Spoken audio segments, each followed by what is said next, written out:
Welcome back to This Week in Tiger Athletics. Joining me now is Hannah Perkins, senior golfer. She tied for 16th at the Central Region Preview in mid-October. She shot identical rounds of 76 and had 4 birdies. She finished in top 20 of all 4 tournaments this fall and was runner-up at the Central Oklahoma tournament. She qualified for the NCAA Regional the last 2 years and the NCAA Championships 2 years ago. Congratulations on another solid fall season. How was it to start your final collegiate season off so strongly? It was very important for me to start off this fall so strongly. It gives me a lot of confidence going into the spring and sets me up really nicely to get back to regionals. You've continued to improve your game each season at FHSU. What's been the key for you in your collegiate career? I've just continued to work hard on and off the golf course, in the gym. We've done conditioning throughout the semester, and I think that's paid off not only for me but for my team as well. You had a stellar high school career at Capon Mount Carmel in Wichita, including a Class 5A state championship in 2014. What made you decide to go to Fort Hays? I came out here on a visit before I really was considering playing golf, and I fell in love with the campus and everything, so I emailed the coach and got things worked out, and it was just a good fit for me. How much of an adjustment was it to go from high school and then to go to a D2 collegiate level play? I would say the biggest challenge is the length of the course. It's a lot longer, but for me, it's been a easier transition, I would say, than for others. I hit the ball fairly far for a girl, so that's helped. What was that experience like competing in national championships? It was an experience that I'll never forget. It was a lot of golf in a short amount of time, going from regionals, which was 3 days of competition, and then the traveling to Ohio, and then practice round, and then 4 days in competition. It was a lot different than just the normal season. So playing in a national championship, has that been your goal ever since your sophomore season, to do that in return? Absolutely. I mean, I would love to go back. It was an experience that I wish everyone could experience, but there's only a few that get to experience that. So, I mean, if I could, in that, have my college career ends, I would be very happy. While the fall season is wrapped up, you still have the all-important spring season left. What are your thoughts on the final few meets that you'll get to compete as a Tiger in the spring? I'm just going to go out and play it like it's my last tournament, every single one of them. I've made some goals talking to my coach for my spring, and I've got them actually posted on my refrigerator so I can look at them every day and just know that every day that I'm on the golf course or in the gym that I'm working hard towards my goals. Has your career at FHSU panned out like you thought it would? No, I did not think that I would have the success that I've had, but I would say just I continue to work hard every single day to get to where I have.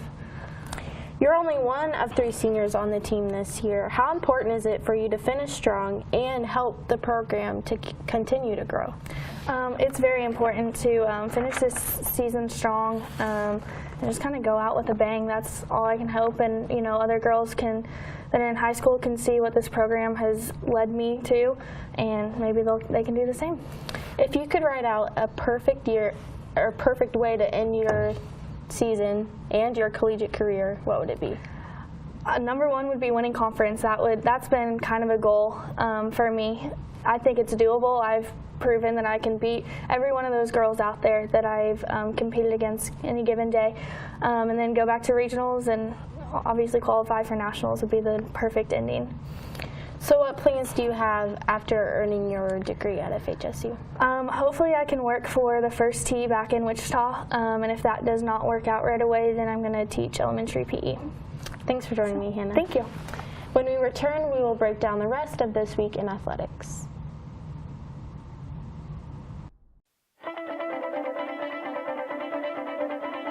Five, 4, 3, 2, Take it. The Tiger Media Network is Fort Hays State University's independent student media organization. It's a student employment opportunity where you can work for either the news side or the sports side. So you can be on live sports production, which produces all of the live sports broadcasts that we do, or you could be on the news side and do news stories covering things on campus, so presidential announcements, Student Government Association. We bring that news to the student community and the Hays community as well. You don't realize how much Fort Hays State has to offer until you're here. I mean, it is definitely, this is a land of opportunity here. I just got back from the MIAA tournament in Kansas City a couple weeks ago where we worked with other production crews including Pitt State and Central Missouri. And it's a great time. I've gone there the last couple years. For me anyway, I get to do sports, which is what I love. And if live productions is where that's at. This is the perfect place to do it. We have almost everything that you could possibly imagine. Tiger Media Network allows you the opportunity to take the skills you've learned and put them forward in a real world, real application setting that allows you to flourish and grow as a professional, and that will only help you and benefit you when you graduate and go into the real world workforce.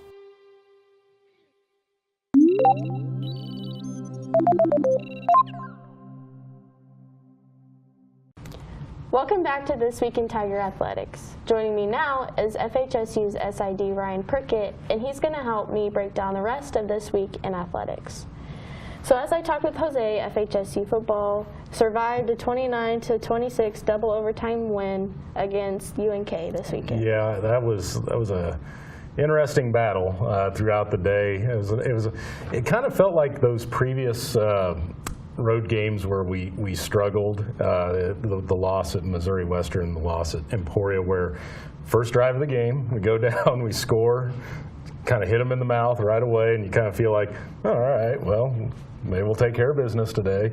And then all of a sudden they get the kickoff return just bang right after we score the touchdown, and all of a sudden it's 7-7 in a blink of an eye, and all that momentum that we might have just seized on that opening drive of the game just kind of got neutralized, and then it just turned into a possession battle for a little while, and nobody could really score for a little bit of time, and it turned into a battle the rest of the afternoon, and we were lucky to get out of there. Kearney, obviously, we've been talking about it, they're a much improved team this year, and they definitely showed that on their home field, and it was kind of a weird ending to the game too. We get a field goal with less than a minute to go, about 45 seconds, I can't remember the exact time on the clock, but you figure that might be enough time to win it, and to have two opportunities right there in regulation to end it too. You have a fourth down where the guy slipped out of the grasp of one of our guys, runs for a first down, then he completes a pass to get him in field goal range,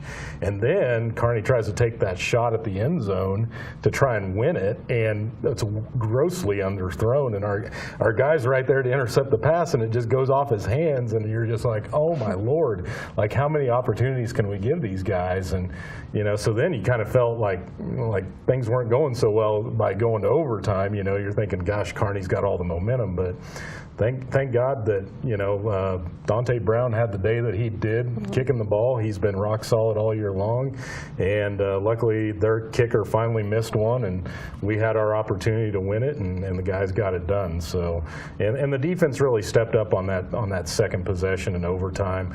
It was really critical. Talking with Jose earlier, Jose had a key tackle right there at the start of UNK's second drive of overtime to push him back a couple of yards. Doyen got a tackle that pushed him back another yard, so all of a sudden it's 3rd and 13, and it was a lot harder for them to get that first down and force them into kicking a field goal. So that was key there, and then just taking care of business after that. Once you got the ball back, get it in Dante's range with no problem, and he sealed the deal. So. And then this Saturday, as I talked with Jose, they can't overlook that Lindenwood team that's coming here. Yeah, Lindenwood's such an up and down team this year. They've kind of been that way for the last few years too. You just don't know what you're going to get with them on any given day. Last year it was a battle with us over at their place. That was one of our tighter games we had to play last year in that run of going undefeated in the regular season. But 38-35 is what we beat them by over there. But if I'm remembering remembering right, I know that Colt Traxel had a interception return for a touchdown in the fourth quarter that was key to get us in front, and we had a field goal. But then they tried to make a push at us there late, but they just couldn't quite do enough to get it tied. So it was one of those games where you just don't feel comfortable with thinking that, oh yeah, Lindenwood's 3-5, they're coming to Hayes, we've been good on our home field all year long, but you can't have that mindset in this conference. You have to come acting like every game is the national championship, and this conference definitely shows that on a week-to-week basis. That if you go to sleep on somebody, they'll show up, and if they have a good day, it's not going to be a good day for you. So anyway, that's what we have looking forward to this week with Lindenwood coming to town. I guess we'll just see what version of them shows up, and hopefully our best version of Tiger football shows up and we take care of business. So. And moving on, men's soccer, they posted a 7-0 blowout against the University of Mary with Santiago Agudelo's 4th hat trick of the season. Yeah, Sonny just keeps rolling, and the team keeps rolling. It almost feels like as Sonny goes, the team goes, and so he got the first 3 goals of that match, secured his hat trick within, I think, about the first 30 minutes of the match. But it's amazing to watch those guys right now, the scores that they're putting up against some teams. And I understand some of these teams that we're playing right now aren't really that strong in the overall picture, and some of our region's weaker teams right now. But with that said, I mean, that's the schedule that we have to play, because that's where our games are in this area of the country and playing in region competition.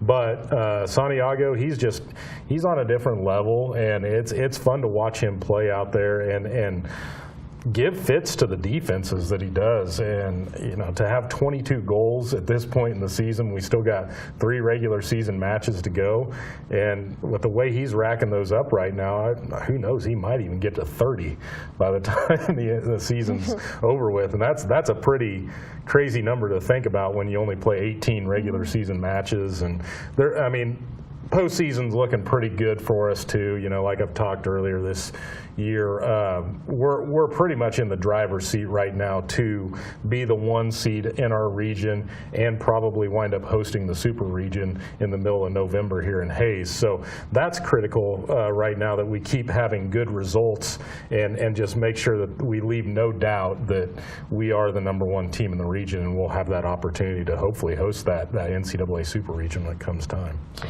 In women's soccer, they were able to slide past Southwest Baptist in an overtime win, 2-1. Yeah, and that was one of those scary trap games. SBU probably a little bit better than what their record indicates. I don't know if they've just been snake bit all year long, or what the deal is with them, but they only had 1 win going into that match.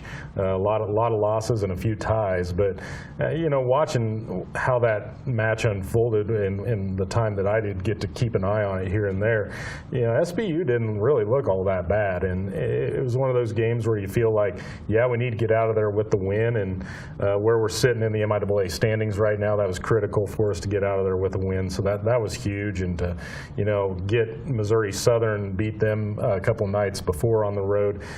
Good road trip over these last 2 weeks for the program to go 3-1 in all those matches in Missouri, and in the process, they've pushed themselves up there into a tie for 3rd place in the MIAA standings.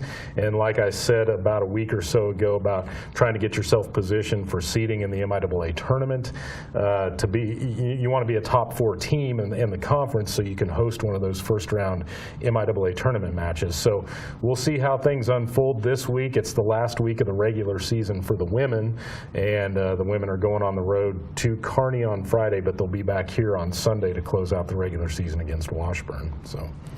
And volleyball had another winless weekend with a loss Friday against Washburn and Saturday against Emporia State. Yeah, another one of those difficult weeks. We talked about that last week with all the ranked teams we were going to play this week. Kearney, back on Tuesday, we lost to them, and then Washburn came in here and pretty much, I felt like we actually played pretty well in the Washburn match. It's just Washburn's athletes were they were clicking on all cylinders back on Friday. So that just unfortunately was, you felt like, yeah, maybe we were just a little bit overmatched in that match. But the Emporia match on Saturday was a little bit more disappointing in the fact that we had leads, comfortable leads, in the first and second set, and we just didn't seal the deal in those matches. And those are things that, with this squad right now as they continue forward, is just learning how to close out those matches when you have it right in your grasp. And